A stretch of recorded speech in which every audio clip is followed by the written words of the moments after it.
গাড়ির বিভিন্ন অংশের নাম, বডির বিভিন্ন অংশের নাম। এই যে উপরে এটা উঠাইছেন, এটার নাম কি? সামনে যে অংশটুকু থাকবো, শুরু থেকে বলি, এই যে টোটাল একটা সামনে আছে, এটা কিন্তু ইঞ্জিনের সামনে বা গাড়ির সামনে। এটা ফ্রন্ট সাইড, এটা রিয়ার সাইড। ক্লিয়ার কিনা? ফ্রন্ট মানে সামনে, রিয়ার মানে পিছনে। এই ফ্রন্ট সাইডে যে বাম্পারটা থাকবে সেটা হচ্ছে ফ্রন্ট বাম্পার।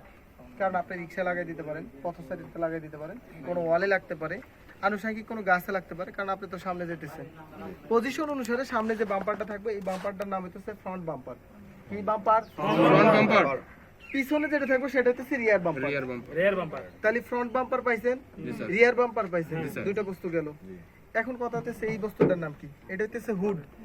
এই হুড বা বনেট কভার, বনেটটা আসলে আমাদের দেশে বেশি বলা হয়, কিন্তু বাইরের কান্ট্রিতে গেলে এটা হুড বললেই পৃথিবীর সবাই চেনে।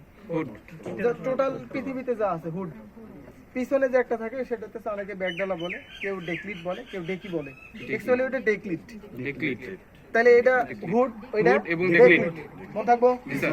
আমি কিন্তু প্রত্যেকটা কথার পার্ট বাই পার্ট, এই যে খরচ করতেছি, এটা কিন্তু ক্যালকুলেশন করে বাইর করে নিয়ে যাবো। তাহলে এটা কি আসলো? হুড। পিছনেরটা ডেকলিট বা ডেকি, অনেকে ড্রাইভাররা বলে না। এখন কথা হইতেছে এই যে উপরের অংশটুকু, এটা হচ্ছে রুফ বা ছাদ। ঠিক আছে? রুফ বা ছাদ।